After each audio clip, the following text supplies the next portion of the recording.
Hey guys, H here in front of the camera, Little Feech behind the camera. And we're out here in Arizona, camping out in the middle of all kind of the Tonto Basin area, generally speaking. And thought, you know what the heck? My friends have always asked me, how do you get a fire started each and every time? And I've seen a lot of guys come up with different fire lays, log cabin, lean-to, TP, this, that, and the other thing, always throwing a little on there, try not to snuff it out. The way I do it, I try not to have to worry about doing anything but building the fire lay, lighting it, and then letting it go. And never have had to use the elevator. Every once in a while, I've had to use the old hat wave trick, but most of the time, it gets going pretty good. So that's what we're gonna be doing right now. I didn't want to bore you with the gathering of the materials. You all know you need the small, medium, large fuel, kindling, tinder, whatever you want to call it. And so there you go. Right now I start with two pretty good sized logs. These are fuel logs. And I know that's contrary to most people, what most people think. Oh, you got to start with the small stuff and work your way up. Stay with me here. We'll see how this goes. I put a log there, and put another log here. And this is called the Three Spears Fire Lay. And here's where the spears come in. There's one right there, a little spear right there, and then another little spear right here, and then another little spear right here. Now some of you are probably catching on. That looks a lot like a lean-to, and sure enough, it does. At this point, I'm gonna put some lighter stuff in here, some tinder. A lot of people call it tinder, fluff and stuff, whatever. We're gonna sprinkle that in there. And along with that, I'm gonna start putting in the smalls. And this would be the kindling. And I just sprinkle it all over in there. I bust it up and get it in there. Spread it out a little bit. Put a little bit more. This is bark, so this would be, again, a little more tender. We bust that up.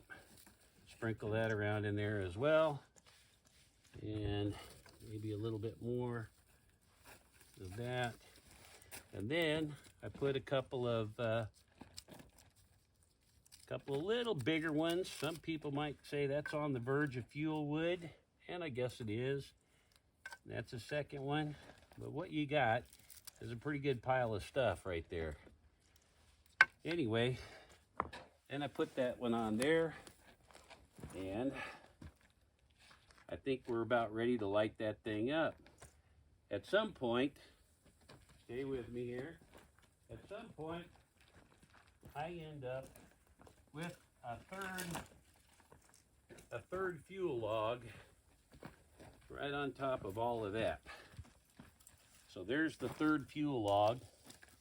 Now, if I was gonna be cooking on this, I'd have greener wood on the outside, and then I'd have two pieces of rebar, call them fire dogs or whatever, and they'd lay across the green wood, and that's where I'd set my pots and pans. I'm not gonna do that today.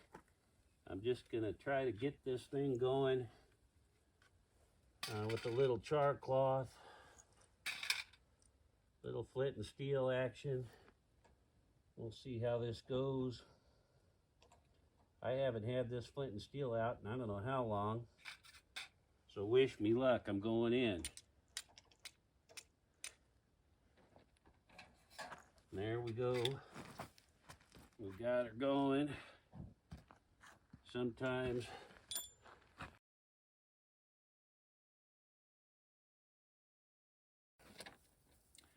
this time it looks like we got a pretty good little thing of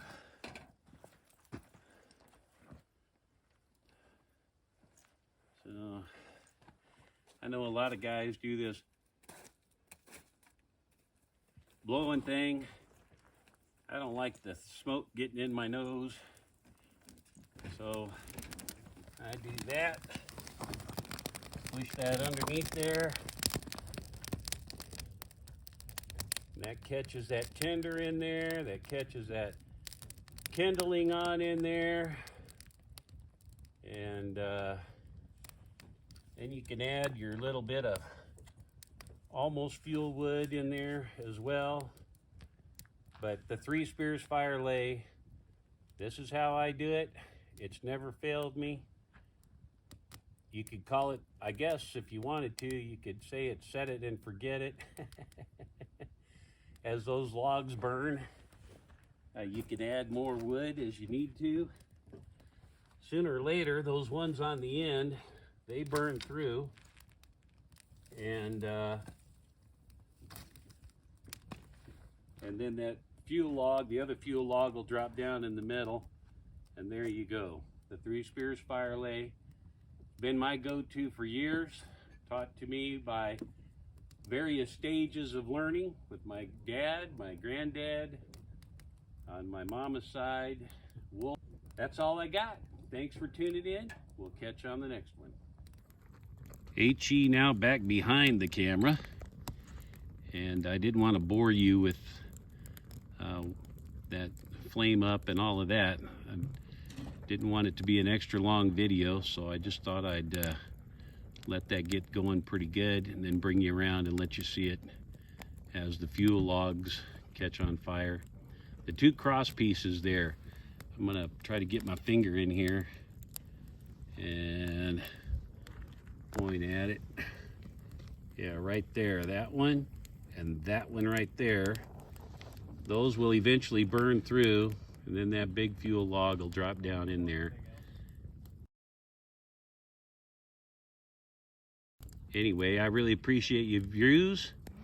If you got a better fire lay than that, put a link in the comments. Tell me what I did wrong and right, and thanks for tuning in. By the way, this is edited by my grandson, so I shout out to him as well. HE here, signing off. Thanks for tuning in.